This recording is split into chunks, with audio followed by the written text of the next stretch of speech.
This program contains some material that many parents would not find suitable for children under the age of 14. Viewer discretion is advised.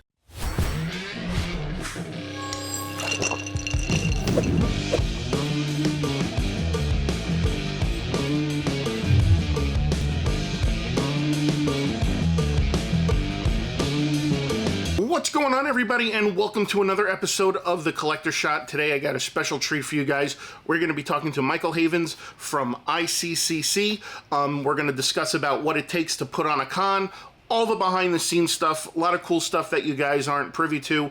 Also joining me is going to be Big Dub and Jay Pizzle, Josh Pence. And also thank you to Big Dub for setting up this interview. So this interview was a lot of fun. We had a great time all chatting it up with Michael. Very informative. A lot of cool behind-the-scenes stuff that you may not know that Michael talks about, especially when it comes to putting together a con. Also, guys, there are tickets still available for the con. The link will be in the description below. There's also a discount code, too, that you can use to get a discount on the tickets. You have to use the code Friends of Pence 10 and you'll get a discount on your tickets, so make sure you do that. Also, like we say in the video, I'll be there, Josh is going to be there, Dub's going to be there, David's going to be there, OG Geek's going to be there, I believe Cody, Foxy For Real's going to be there. There's going to be a whole group of us there, so if you guys are going to that show, please let us know. We would love to link up with you guys and hang out and just shoot the shit and have a good time and just meet everybody. So guys, enough talking, let's go ahead, let's get into the interview. What's going on, everybody? Welcome to another episode of The Collector Shot. We've got a special treat for you guys. Obviously, you can see by the looks of things, we have a panel. We got a panel on The Collector. We're paneling it. So joining me is the one, the only, the biggest of dubs, my buddy Big Dub. What's up, Dubby? What's up, man? I'm glad to be here. Glad to be home from Jamaica. I was going to say you look very relaxed, very tan. Yeah. Michael was just out of the country too, I think, right? I went over to the UK. Not as warm and temperate as Jamaica, man. But it was all right. It was lovely. It was lovely. A bit too much Nutella crepe station in the morning. Nice. Crepe in it. No, I did not have Nutella crepes. I did have some chips. The French fries. And below Big Dub is the one, the only, the Joshiest of Pences, Mr. JP himself, Jay Pizzle. What's up, Joshy? Thanks for having me, Seth. Yeah, man. What's good? This is gonna be fun time. The D-Top shelves are looking a little empty. I'm glad to see you swapping out and going to some wrestling stuff there, buddy. Yeah.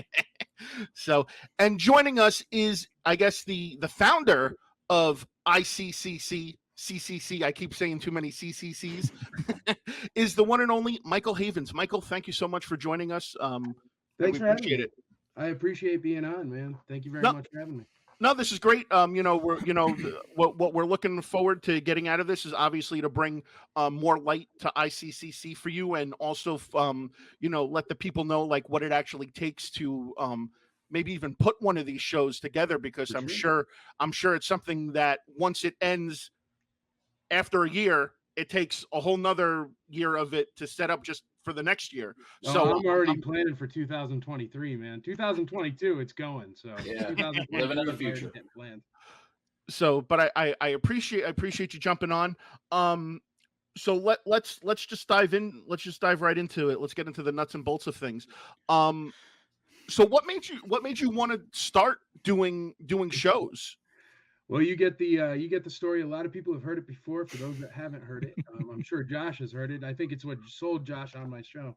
But I was sitting at a corporate convention. I got a $750 badge around my neck. My wife has a $750 badge around her neck. We're sitting in the VIP room, and there's a tepid water cooler in the corner, and there's some folding chairs. I'm eating a $37 plate of orange chicken. I wouldn't feed my worst enemy, and I got a $9 Coca-Cola in my hand.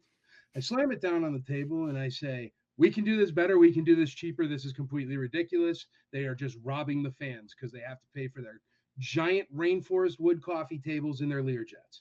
And it ticked me off. And most of the things in my life come from things I love that I see somebody taking advantage of, and that ticks me off. So I fight that. That's all this is, man. We've all been there in some way, shape, or form where someone is as pissed us off, wronged us, and it just forces us to excel in our field or whatever it is that we're that we're doing.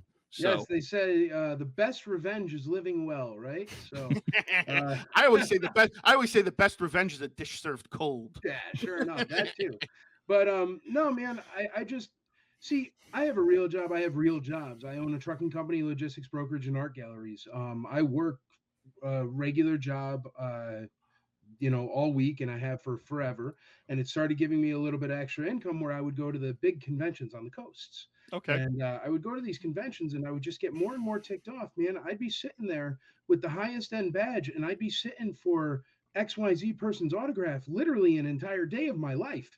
I mean, I work way too hard to spend a day of my life standing in a line on a concrete floor, ruining my fat person ankles for the rest of my life.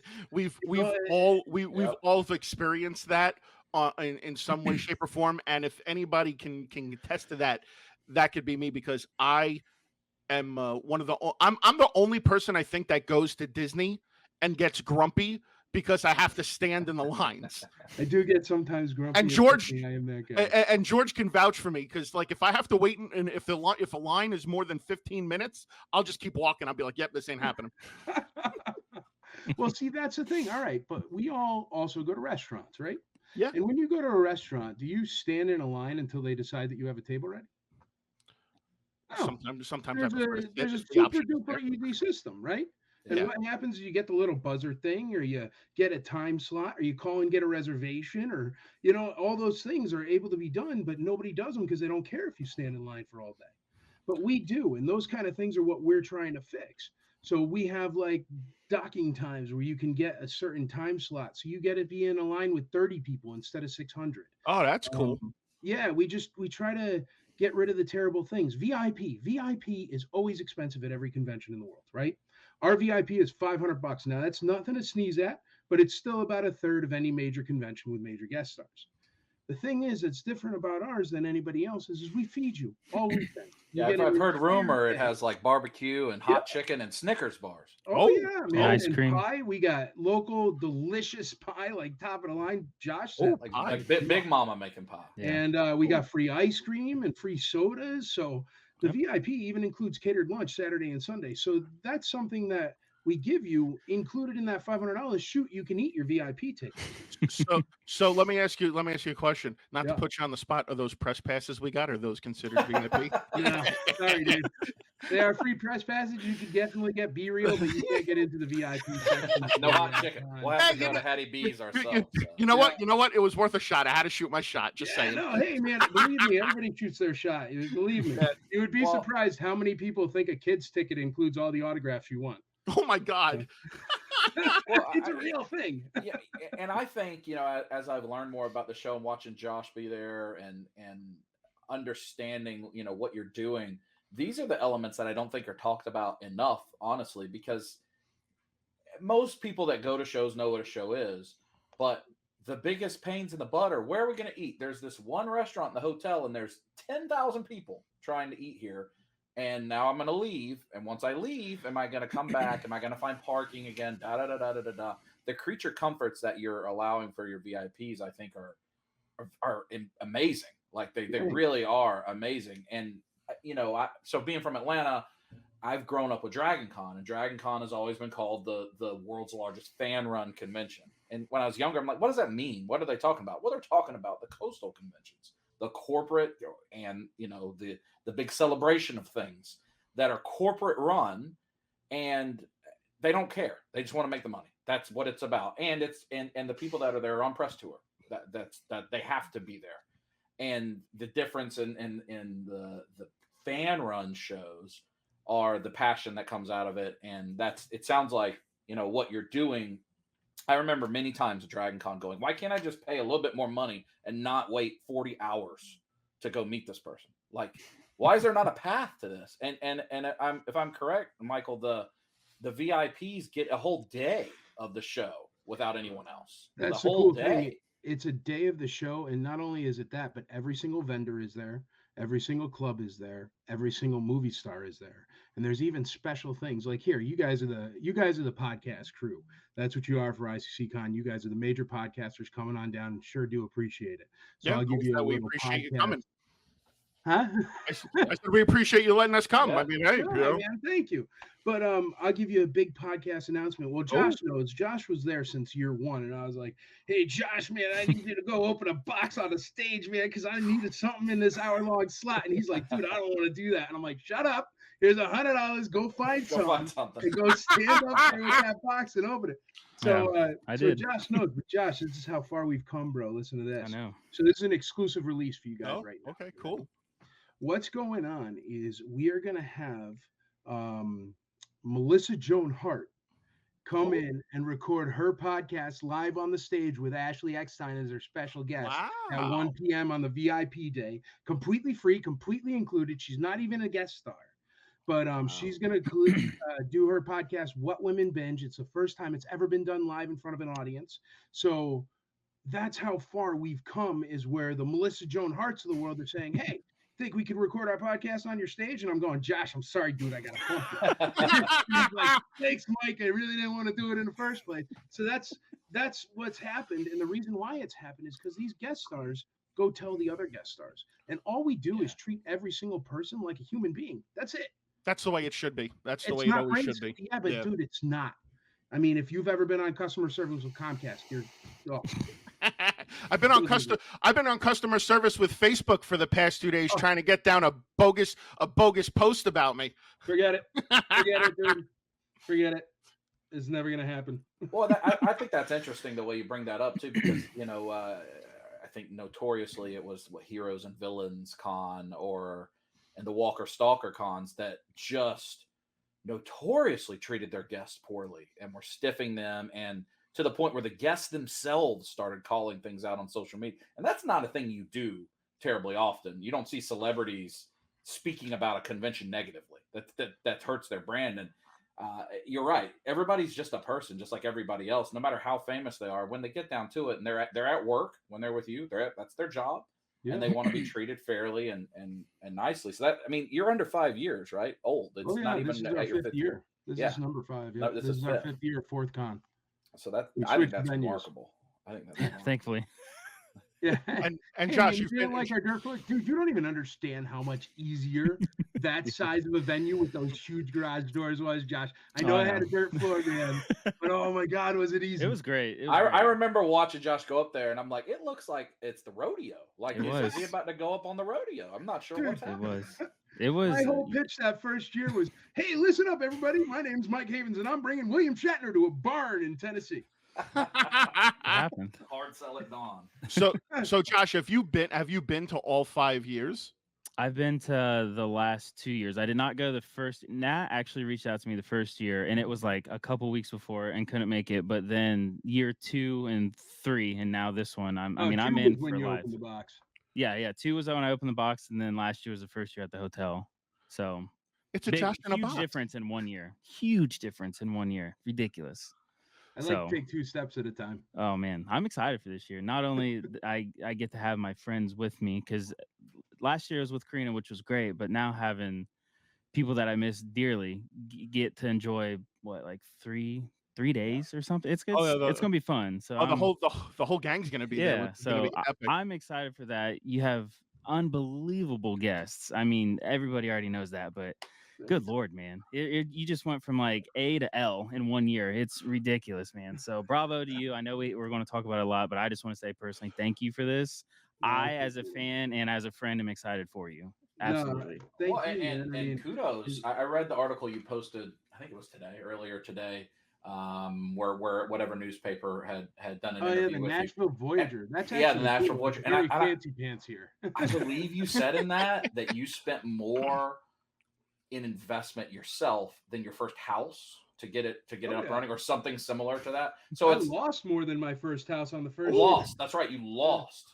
Oh. And I think that's important to cover because all of us, especially all of us that do YouTube and things like this, we see these things and it's pie in the sky. It's like, I can do this, and then you went, oh, this is a person that's putting 6 figures into getting this thing up and running. It's not like it's find a venue for $750 and it'll just take care of itself. Like, you're legitimately investing yourself into it. It can be done so much less expensive, and you can make smaller shows.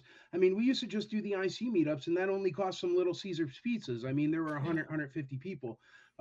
But once what I wanted to do, man, is all right. That's the thing. I have the Imperial Commissary, which is Star Wars fun Facebook groups, stuff like that, where I hang out, play toys on my free time. That ended up growing and growing with the meetups. So I was going to think about getting a new meetup venue, right? And I was going to get 4,000 square feet at the Ag Center, Josh. And instead, they were like, well, it's only $6,000 more if you get 178,000 square feet instead of 4,000. So I was like, all right, why not? Yeah, supersize me. That's fine. Right. Yeah. So that kind of is how this really snowballed. But that being said, man, there was actually a guy who literally just wrote me, and he just threw a con this past weekend. And he called me and was like, hey, man, if there's anything you could think of. And I told him everything. Like, number one, never ever put your logo with a date on it, because that's what I did with everything. I lost $14,000 just in banners in the first year that I had to reprint because I didn't think of that. Yeah. Make sure you don't put a date on it if you're going to reuse it. So now this is the logo, Yeah. But the logo used to have the date in the corner, and that was ridiculously expensive. And I also told him, I was like, dude, make sure you have tons of paper towels. You're going to need them. Put them literally everywhere. You don't think of it, but you'll need them. And he literally wrote me, he was like, man, I have lots of paper towels. We're not going to use them. I'm not even worried about it. Don't worry about it. It's like, dude, somebody's going to spill coffee. And he wrote me and he was like, it was a huge success. We kept it small. We had 60 vendors, and you could keep it small and do that. Yeah. And he said, and you know what? My daughter even spilled her Starbucks straight on the floor the second we opened. He's like, if I didn't have those paper towels there, and I was like, I told you, dude. But those little things, you can have a small show. See, the thing is it was different with me. Besides the fact that I had the IC meetups and I was like, all right, let's just have a big meetup, I was also really, really, really frustrated with my going to the coasts for my convention experiences, my corporate conventions at the coasts. I was so angry with the way those were that it wasn't just about the meetup, it was about that too. And in order to go play in the game with these guys, you got to go big. Because if you just start little tiny show, you're going to be either a tiny show forever, or you're going to eventually creep up over 30 years where you have good attendance, or you're going to get eaten up by them. Because they'll just come and eat you up. They'll just put their show right in Nashville. I got one right now. They're calling themselves Nashville Comic-Con. They just showed up. And it's like the third dude from Boys Meets World or whatever. But I'm not worried about it because it's, but still, they still try. And if you don't go big like that, then you're not playing in that same field, in that same game. I love smaller cons. I love toy shows. But I'm not trying to be a toy show or a smaller con. I'm trying to keep leapfrogging, and Josh has seen it. I'm trying to keep leapfrogging every single convention. So eventually we are as big as the ones on the coast. If not, what's your expected attendance this year? Well, last year we had 5,700, and it was during a pandemic. Wow. Yeah. And Daniel Logan was our biggest guest star. Wow. This year we have Anthony Daniels, all the Clone Wars people. Exponentially higher this year, I would think. The Emperor. Yeah, Emperor Palpatine. Yeah. Melissa Joan Hart's rolling by to do a podcast. I mean, it's bonkers, guys. Well, maybe we'll be fortunate enough, and she'll be able to explain it all. Yeah, all right. Dynamite dropping, Seth. So let me ask you a question, because I'm always curious about this when anybody puts together a con or some kind of show or something. So obviously yours is strictly sci-fi from what I gather. Is there a reason why you did that? Is that just because that's what you love, that's what you appreciate, or did you think that there was a big enough go around that it would be able to pull everyone in? All right. I do enjoy sci-fi, absolutely. I would sprinkle in comedy people. I mean, there's live music at the show too. But yeah, sci-fi is definitely my thing. Also, all right, I don't really like conventions personally. I don't like some conventions. See, when I'm playing Star Wars or trying to escape into Star Wars, it's more of trying to like ratatouille myself and go back into the nostalgia of childhood. With the nostalgia of childhood, I don't remember ginseng gum or bee juice or backpacks with lions on them or those weird tails that everyone has that go into things. Hey, don't make fun of my tail, man. What I'm saying is I try to keep everything PG because that's the way it was when I was a kid. That's what I'm going for. I mean, and I feel that a lot of other cons, because man, that sells. I get it, dude. I get it. And you know what? If I'm trying to find a comic book or something and you want a Black Widow, great. But you know what I mean? It's like, I don't even know if that's the right reference because I No, stink at comic books. But no, you know what I'm saying? I'm trying to keep it PG and family friendly, man. I Sure. don't want some mom to be walking through the show with her kid, that kid to look over and say, "Mommy, what's that?" And it's something that's like, whoa. So I should leave my Slave Leia cosplay that I was planning to wear. I mean, Slave Leia is canon, so it doesn't count. There's Oh, slave all Leias there. You can pass it off. Yeah. Yeah, we don't need any sexy Pikachus or Charizards walking around. You know what I'm saying? Which is totally fine too. But you know what I'm saying, man? I don't like the cons where it's like all this stuff came out of one container load from China. Yeah. I got you. Bean juice, ginseng gum, little tiny Pokemons for $1 that nobody cares about that are off brand. I don't like that. It's like, I mean that, but again, at the end of the day, it's your con, so you can basically, you know, say whatever whatever you say goes, and people either take it or they leave it. So I mean, know, right? It's like the best. Yeah. Well, you see that stuff at almost literally every other Comic Con, quote unquote, too. So I mean, having your niche, I would call it, and like I mean, kind of like Seth said, like see your show, do whatever the hell you want, but like at the same time, I think that does kind of speak volumes for us as guests, knowing that you care about our experience as much as you care about your experience, because with having your, I guess, pick at vendors, you're not going to have, you know, a great booth and then like 3 garage sale booths and then an okay booth. And like, I can vouch the last 2 years, all the vendors have been great. And there's also a wide variety of stuff too. It's not just specifically Star Wars items that you're getting there. Yes, it's a Star Wars sci-fi convention, but I mean, I vintage like Toxic Crusaders I found last year, like all on card. I texted my friend who loves that stuff. He said, I've never seen this before, is what he said. They were unpunched, and then you go around the corner, it's beautiful.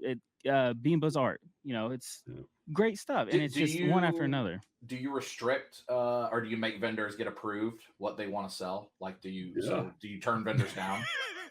Like if they say, "Hey, I'm coming with the blind boxes," you're like, "Well, you're not coming here." Literally all the time. Yeah. Literally all the time. It's really, honestly, man, it's the whole point of having the convention. You know what else ticks me off at a corporate convention? When I'm walking around and all of a sudden, boom, Singapore Airlines booth. Yeah. Just in case I ever need a plane ticket to Singapore. Yeah. There you go. There you go. That's what you need right there. Oh, you know what's coming up on the Geico stage? Well, man, I don't know my car insurance because I'm good for that right now. I'm trying to pretend I'm in Star Wars world in 40 years ago, not like, what do I need to check my insurance? Well, the good thing is I could give them a call because there's the pink T-Mobile bus right over there. No, you know you failed with a parent when your kid doesn't want to go see Chewbacca and rather go walk up and take a picture with the Geico gecko. So, exactly. You know. So I try to, and you know what? All right, I was a Disney kid growing up, and when we would go to Disney World, I found the coolest thing about Disney World is the immersive experience. And I feel a lot of that's been lost. Through every theme park that there is. I believe the immersive experience, I mean, man, when's the last time you saw a piece of garbage on the floor at any theme park?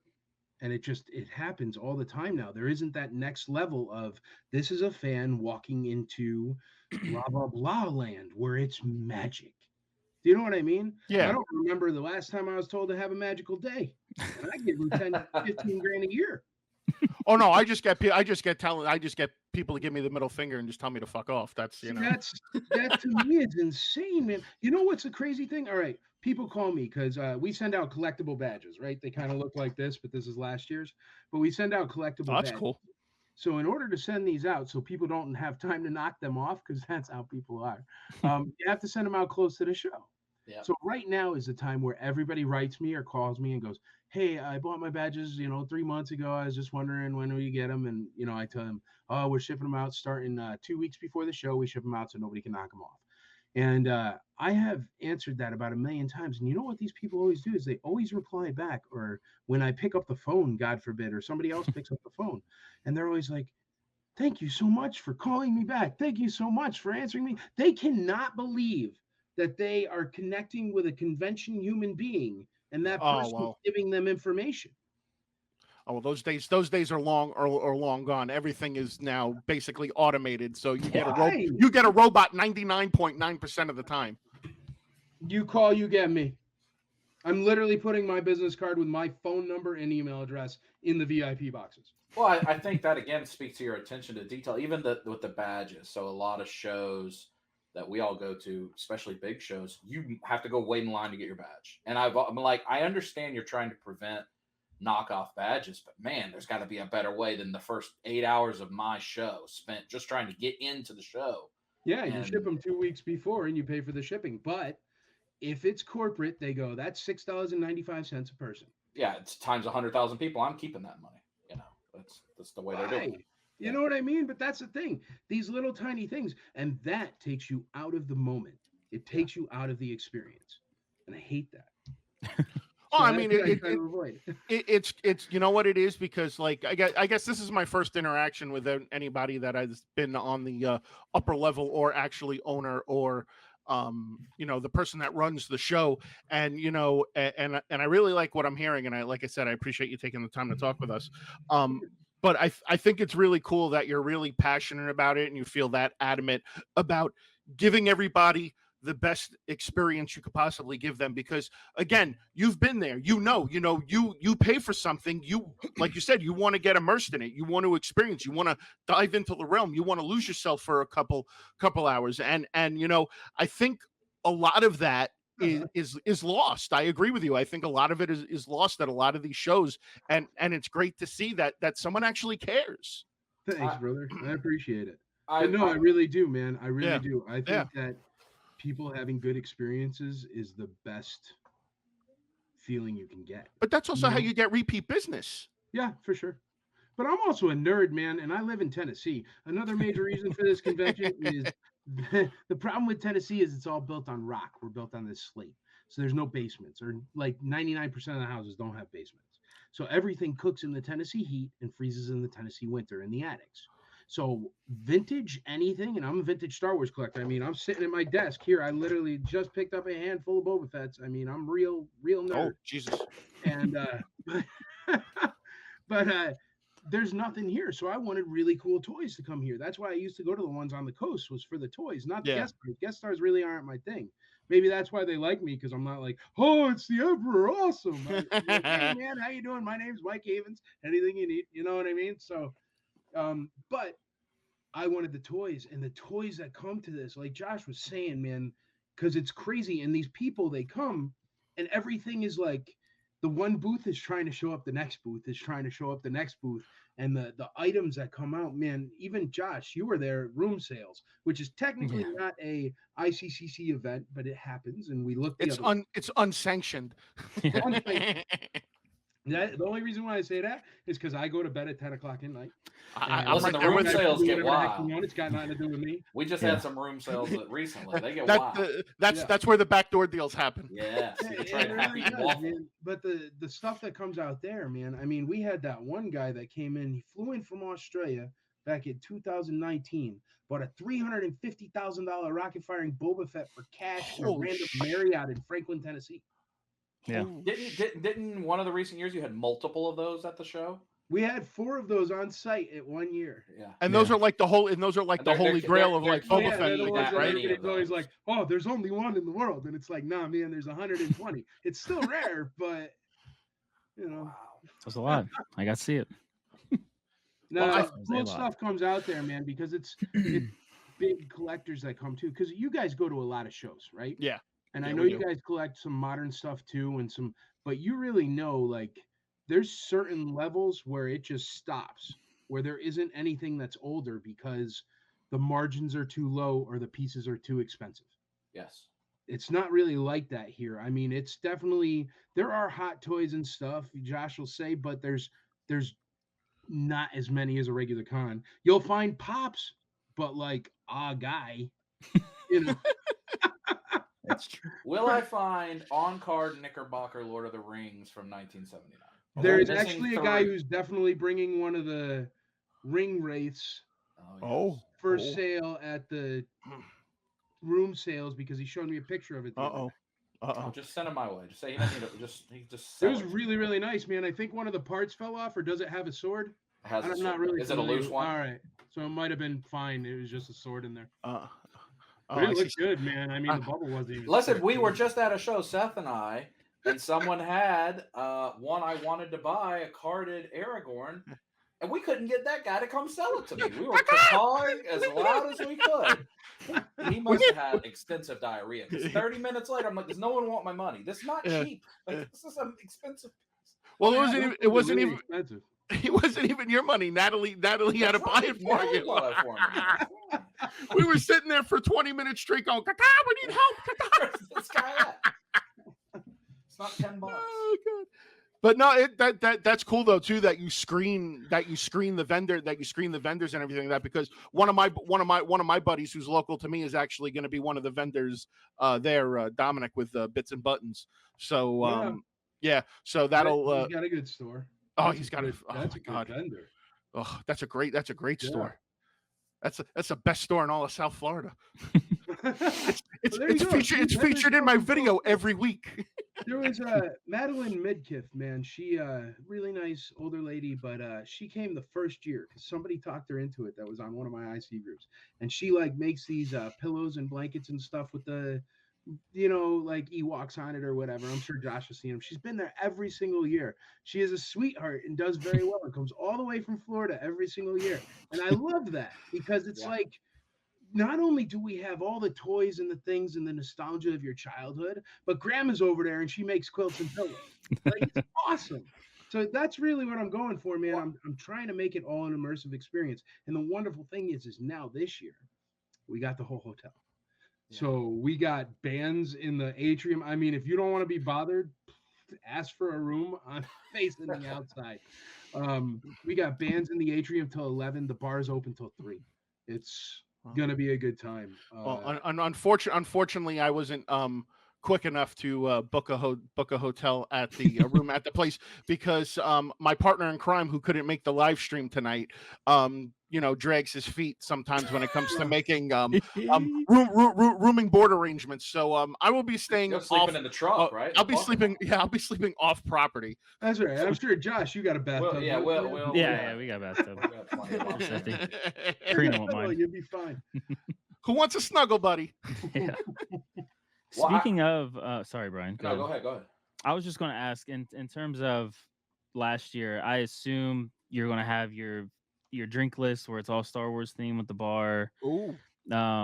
Last year for lunch, the hotel brought out catering, which you obviously paid for, but it was still in the lobby where you didn't have to go off site to eat, or if you didn't have VIP, you could still get food. And honestly, it was reasonably priced for a convention in a hotel. Like, it didn't break the bank. Wasn't the $37 orange chicken? Yeah, no, it is a 4-star hotel too. The food's decent, man. It's good food. So I wanted to ask, just for everybody else who's going to end up watching this, like, is that still a thing that I'm assuming have roped in as well with this year? Yeah. There will be food. The wonderful thing is, see, last year it was COVID. So all we were doing was trying to follow every single health department rule and reg. It was insane what we had to do. You guys did great last year, man. Hot Pockets and Coke. But most people didn't notice. But the hook is you remember where that buffet was kind of in the lobby area? All right. The reason why there was only food in there and it wasn't just like random food stands around the con is because if we brought any food or drink past that line, it turned from a meeting to a wedding.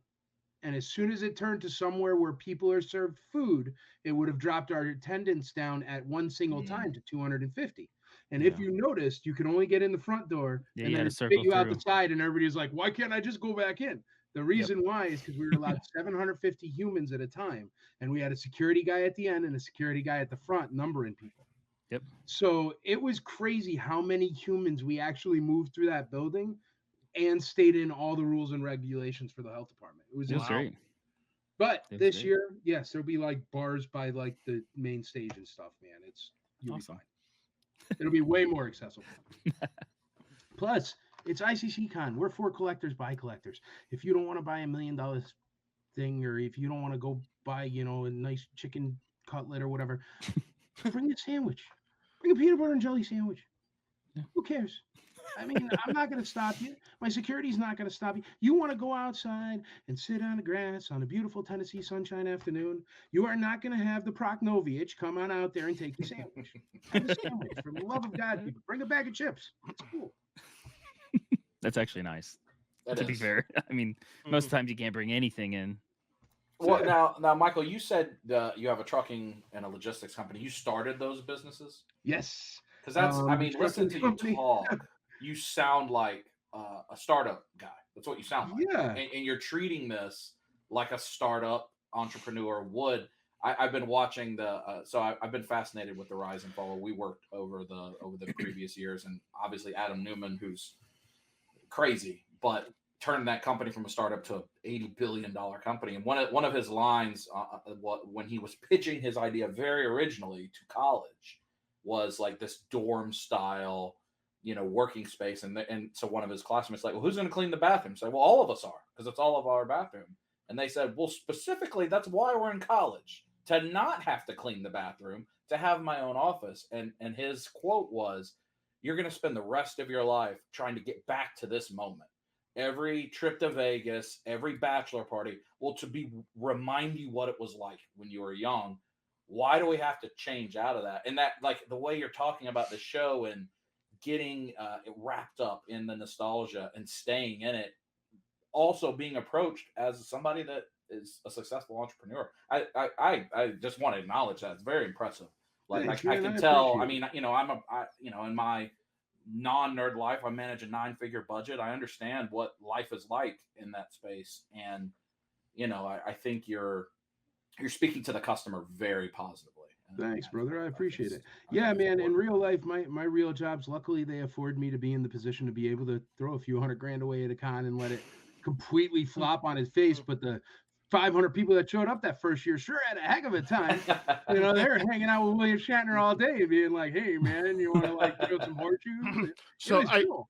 So I think that's a really cool way to segue into the next question I've actually got, which this is something that's always fascinated me as an outsider looking in.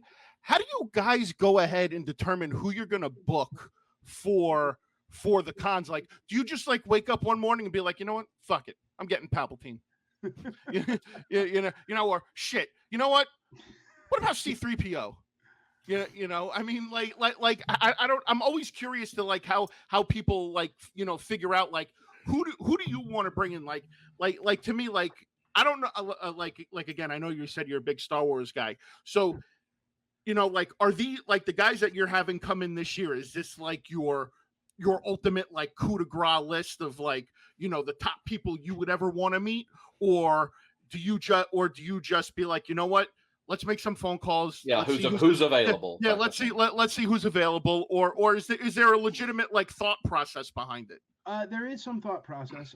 The first year it is 1-800-agent. How much can I afford? I'll take. Will they come? Will they go to a barn in Franklin, Tennessee? If I pay X amount of dollars, yes, fine, sign them up.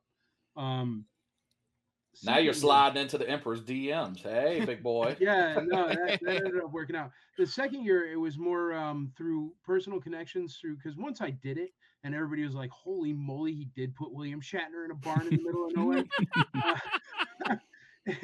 It got a little bit easier, and then other guests would start reaching out, but they would be, like behind the mask characters and stuff like that, who are very nice and wonderful guest stars and hang out, and I will always have some of, because they really hang out with the fans, and those are the ones that make the special times that you remember forever. But to get into the bigger guest stars, it was always, all right, I'll call 1-800-agent. All right, how much? They're going to be $70,000 for the weekend. Blah, blah, blah, blah. You got to guarantee. Oh yeah, man, these things are not cheap. Yeah. I didn't even get to, and they need 2 first-class tickets from England, which is $20,000 a piece, and they need a 4-star hotel room that's not this hotel room, and they need this and they need that. So you do all these things, and they get a per diem, which is free money, just showing up. You pay for like their limo from their house, and that's just part of it. It all adds up, and it's a crazy amount of money, but that's what they pull in and what they draw. The thing is, there's a lot of agents out there that'll tell you that their person's going to draw XYZ number all day long. and they don't come anywhere close. And then they come to you at the end of the show and they go, all right, we made this much. Where's my 15 grand? Where's the highest guarantee I completely lost on was $38,000 straight. I had to give a $38,000 check to the guest star at the end. Oh. And I have a ton of their autographs. So one day.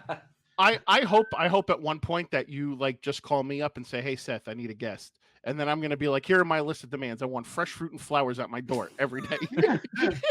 Stuff like that, man. I just want to give like the most random, I want cottage cheese and a Dallas Cowboys helmet. Josh has been a guest. You get to ask for anything, don't you, man? That's true. That's true. I have that privilege now. In your room. Yeah, there we go. That's all we ask for. Yeah, come on.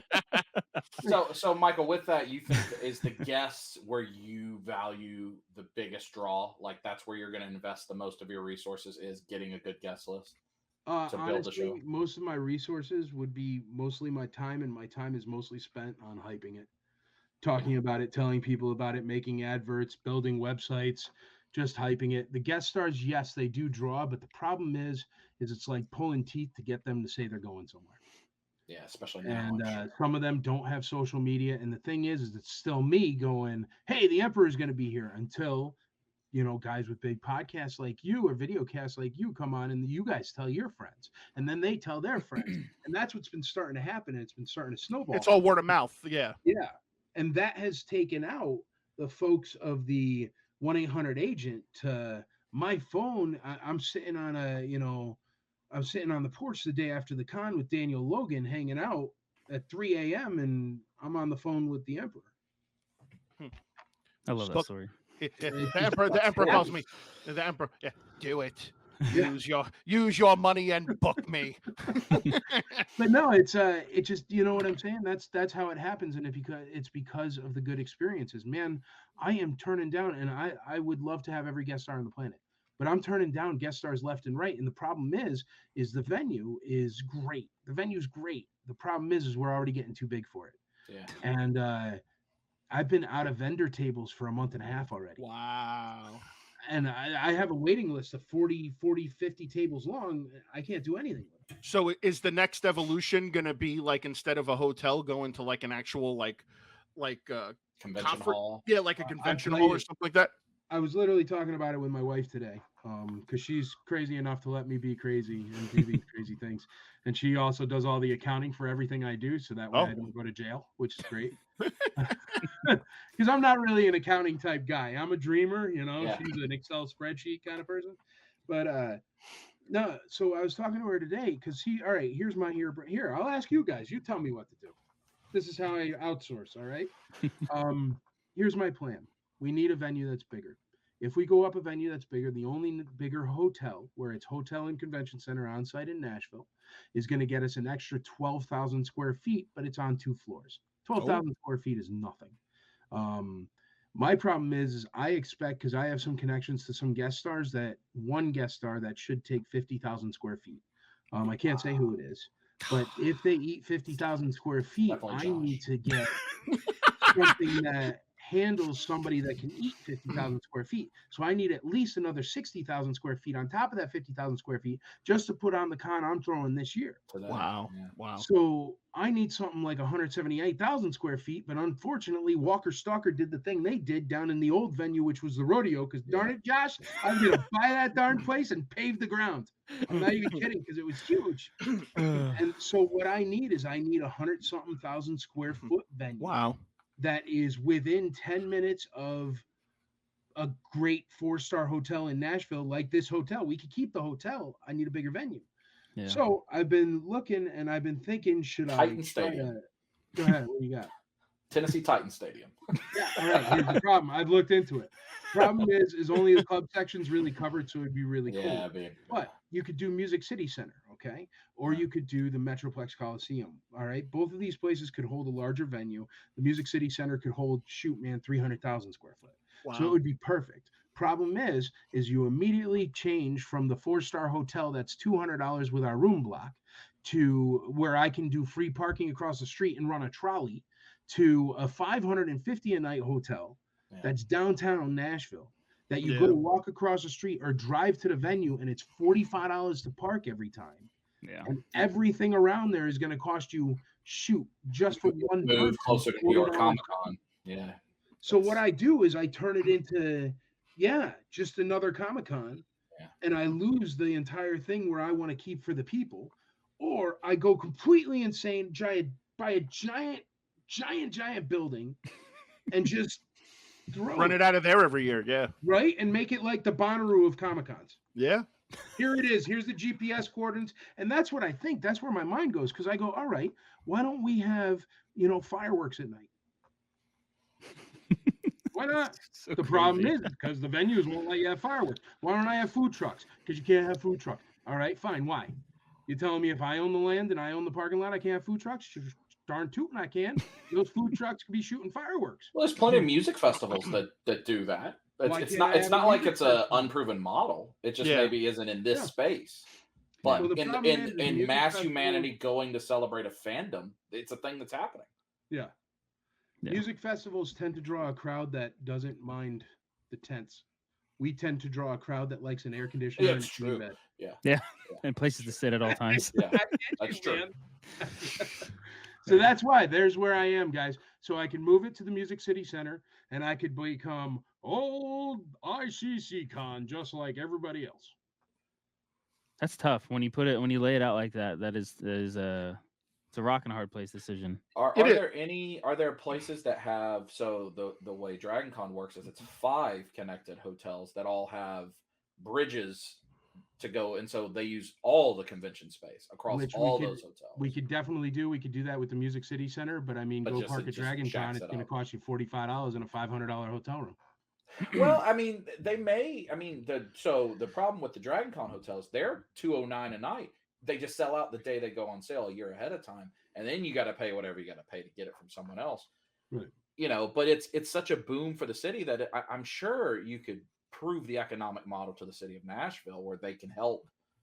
I mean, depending on how many people you're bringing in and the time of year. I mean, right now, in this time frame, there's not a lot going on up there. I don't think. Right? When does all the Country Music Hall of Fame type stuff kick off? Summer Music Hall of Fame, or just all the draft, dude. I'm actually excited because this is going to be my first time in Nashville, so I'm hoping we can maybe hit up hit up some like country clubs and maybe saloons. Maybe we could do what is it? We could do the tush push. I think that's what it's called. I don't know what that is.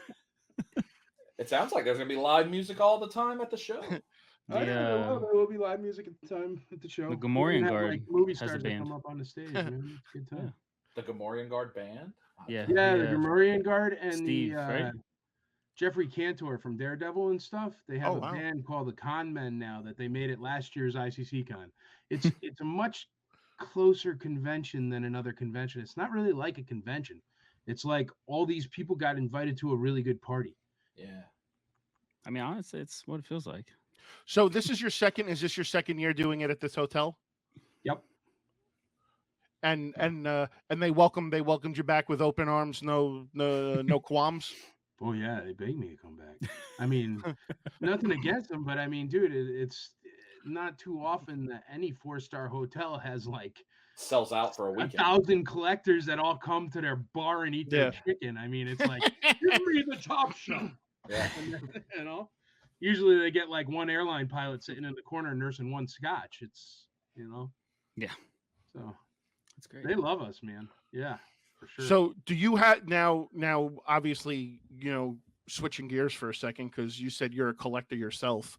Yep. Are you a vendor yourself? Do you have a booth? Do you have a booth set up where you sell your own stuff, or you're not about that life? No, I don't have time like that. Okay. No. The only things I sell, man, I sell on my Facebook groups, but it's more just so I can go live with the people. Like you guys do your live podcasts and stuff, but instead of that time, I essentially sell extra stuff I have because I'm an insane buyer that literally buys everything. Well, clearly you just showed your collection. You've got a pretty loaded setup. Yeah. This isn't even my collection room. Look. Oh, this one man just won me over with that Yankee jersey sitting right there. Hey, go Yanks! But no, there's stuff everywhere. I mean, like. So you sound like a Yankee fellow. Where are you from? Oh, wow. I'm originally from Connecticut, and I went to school in Newburgh, New York. Okay. Yep. See, so we could talk Yankees baseball when we get there. Oh, for sure, man. But no, See, I got that makes me Star Wars happy. figures everywhere. There's a really rare Mexican bootleg. I mean, I don't know. Are you exclusively Star Wars and you're collecting? Whole bunch of Power of the Force coins. Yeah, I only collect vintage Star Wars. It's even Oh. worse. My wife collects a bunch of stuff, like modern stuff. And I don't know, like for example, on the Facebook pages, the thing this week, because we do like vintage of the week and figure of the week. And the vintage of the week was take a picture of the vintage figure and the modern counterpart. And I had to go to her and be like, what do you got that's modern that's for one of these vintage guys? Because I don't know what they're called. It's not my thing. But there's even with the IC, there's a group that's the modern group, but very seldom I'm on it, So I have to ask this for my own safety, just because of the last few times we've all gotten together. Are there going to be any vendors there that specifically just stick to the nature of dolls, or there's no doll vendors? There's no baby doll vendors. There's not. I don't like for what? Like tin toys? There's no tin Cabbage toys. Patch either. Kids. No, I'm talking like Cabbage Patch Kid, Barbies, anything that's got like Seth's favorite. like horsehair hair. I mean, whatever. Well, I mean, whatever. we do have vintage Star Wars figures, man. The Leia has a horsehair hair. No, I don't believe there's any super duper creepy dolls that might eat you at night because I don't like them either. There's one coming though, Seth. Son of a bitch. No, I mean even horror and stuff like that. I mean, I'm very very timid with horror. Yeah. Okay. So I should make it out unscathed for the show. Yeah, no creepy dolls that I know of, but I mean, who knows? Josh and Brian, listen, you two are the ones that freaking started this crap. Yeah. So it's a semi inside public joke of where we bought a bunch of like creepy doll parts when we stayed in a haunted mansion like 2 years ago in Atlanta. Yeah. You got there. And they stuck all that shit in my room and freaking, I was already on high alert as it was because that place was creepy as shit. Yeah, that was awesome. No, man, I am under the impression that if you don't mess with that, it won't mess with you. So about as scary as I go with Ghostbusters. It's a good way to go. Yeah. And even Vigo kind of creeps me out a little bit too much. Yeah. I do have a question, and Seth, if this was one that you were going to ask, I apologize. But do you think? While we like semi wrap this up, I assume we're only going an hour. Could you tell us a little bit about your thought process and the start of your store? Because you do have a store in Nashville. Oh, my wife does. Oh, not you? No, not me. Oh, I thought I'm like never there. Oh, it's like that surf shop Hulk Hogan has, man. He's never there. Yeah. But I would assume it's technically yours because I feel like I see you on the face of everything there, and you were promoting it too, right? To go, how you doing? And come on down to IC Toys where we'll buy your stuff for a bag of cash. Okay, I'm blaming Nat because Nat keeps referring it to as Mike's shop. So that's why I was asking. Like I said, I'm really bad with modern. And my wife likes modern. So what happened? My wife, she was controller for GMC in Murfreesboro, fancy pants job, accountant, really, really good money, doing really well. She comes to me one day. We were out and we were doing tag sailing because we like to go tag sailing and check out. Well, you never know what you're gonna find. You're hunting the wild, And so she wants to buy this, like, it was a bunch of like modern Star Wars. I don't even know what, you know what I mean? And she's like, oh, those are worth like $18 each. And I'm like, babe, I don't even care. I probably got 200 of them in the garage. Because see, I buy too much stuff. So what happens? You go buy somebody's collection and you're like, all right, I want all your vintage stuff. And they go, well, you got to take everything. And I'm like, but I don't want any of that. So you end up buying it anyway. And all that stuff kept going in my garage. And then my truck doesn't fit in my garage. And then my garage completely fills and my truck's parking in the driveway. So she comes to me one day. She goes, I want to, do you think, because she goes, there's money in it. I go, baby, there's no money in it. I go, I tell you what, you go make $100,000 off of selling the modern crap I have in, don't say that, but the modern stuff I have in the garage. And then you can have your store, go open your store, do whatever you want, quit your job, go nuts.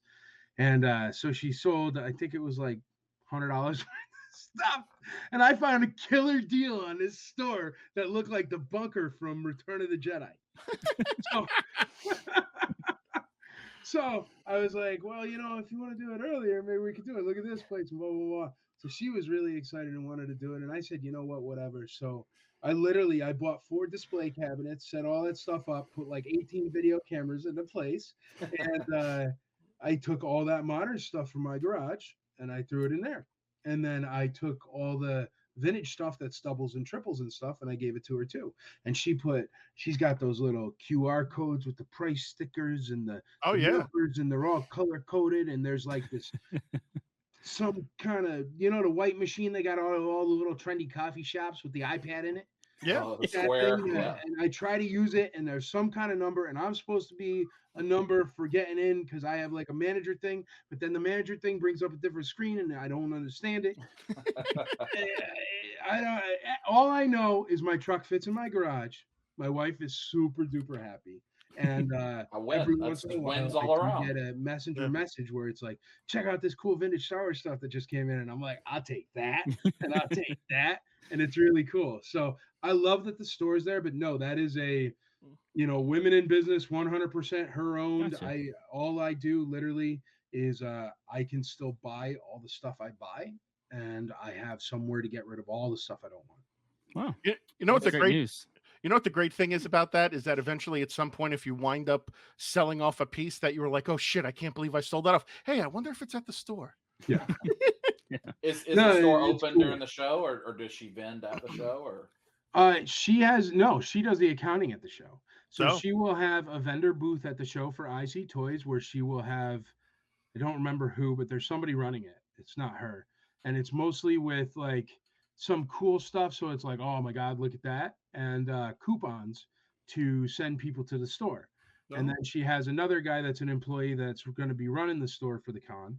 Oh, nice. So it'll be open for the con, but no, you won't even see Andrea, man. She locks herself in the accounting room, and it's literally like, here's cash, and there's a security guard in the corner, and then it's like she counts that, and it goes somewhere else, and then she puts it in the thing, and then the guest stars come at the end of the day and give her their ticket. She runs it all, man. When we owe money for XYZ, because literally everything, man, the ice cream comes is $1,000. None of this stuff is cheap. Yeah. That's all her. So during the con, that's what she does. There is an IC Toys booth, but more to drive traffic. I mean, also it's on the lanyard. Instead of selling the lanyard sponsorship spot this year, I just put IC Toys on it. There you go. Yeah, are we hand in hand? Yeah, definitely all in the family. But man, if you want to go to IC Toys and buy something, I am the wrong guy. Because I'll be like, listen, dude, if you don't have exact change, because I can't use this machine, scanner don't even work for me. And then she's got this thing where I keep getting in trouble because see what happens. Somebody will come in, right? And they'll be like, I got this stuff and I'll happen to be there. Because what I'll do is the storage unit for this thing's over there too. So I'm like over there sometimes. And there's other things that I do over there because it's right downtown. 526 East Irish Drive, Berry Hill. But I'll go over there and I'll try to use that machine or I'll try to find something. And it's so hard for me. And it's because it's so proprietary. So what I'll do is I'll just sit there and somebody will come in and they'll have some stuff. And I'll look at it all and I'll be like, okay, blah, blah, blah, blah, this is worth this much. I'll give you this much. And she has like this book for receipts because there's something you got to do with receipts and get a license or else something. And I'm just like, so I don't even do it. So what I do is, and she probably won't watch this, but maybe she will. But what I do is I give the guy whatever the money is out of my pocket. And I just put it in my car, whatever it is. And then I throw it in this one storage unit that she goes to get stuff out of sometimes.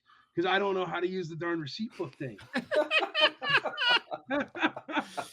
That's hilarious. We all got to do makeshift things sometimes in order to get where we want to go.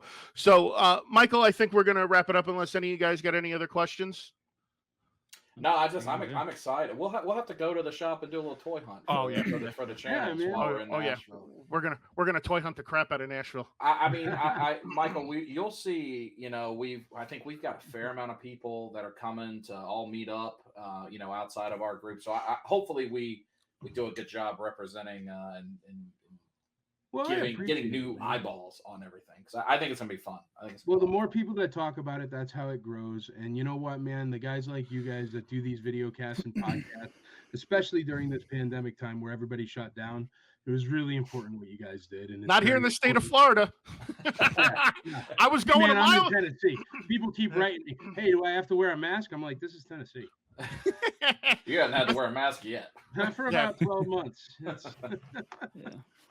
But Michael, I appreciate you But coming if you on. need some masks, I own like 30,000 extras from last year. So. But I do appreciate you coming on, guys. In the description, in the link below, I'll leave the information for ICCC. You guys can go check that out. I'll leave the Instagram, the Facebook page. Is it sold out, Michael, or are there plenty of tickets still available? Oh, definitely still tickets available. No vendor booths, club tables. I have nowhere else to put any guest stars, but you can definitely still get tickets. Josh, you still have a code, right? Do you have a Friends code? of Pence 10. Yeah, put that 10% on your tickets. I'll leave that in the description too. So make sure you use the code Friends of Pence 10 and you get discount on your tickets. And I don't get anything for it. It is. I had to say that.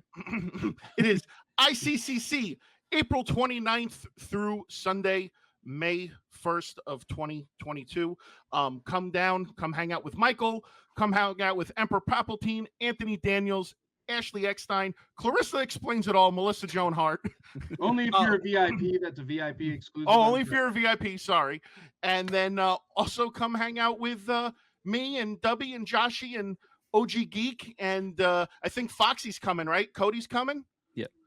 Cody will be there. David will be there. The whole and our ladies are a lot of our ladies are coming because it's a very lady friendly con. Oh, I get to meet Karina. Oh, this should be fun. Karina was actually going to be very pissed if she did not come this year. The on our drive home last year, Michael, she said next year I'm coming. I said say less, no more. So she's my plus one. To the whole family, we really do, man. I mean, even with like for example, this podcast is literally about what women binge. It's a total, women in business type podcast with the Melissa Joan Hart, that thing on VIP day. We also have, and I know it's a little bit corny for some of you fellas, but when your ladies are there, they would like you to take you out. And you know what? Watch a movie under the stars. We put on Rogue One at night on Saturday night on a big screen outside. Yeah. So there are romantic things to do too at ICCCon. Somebody even got engaged last year by Daniel Logan in the 501st.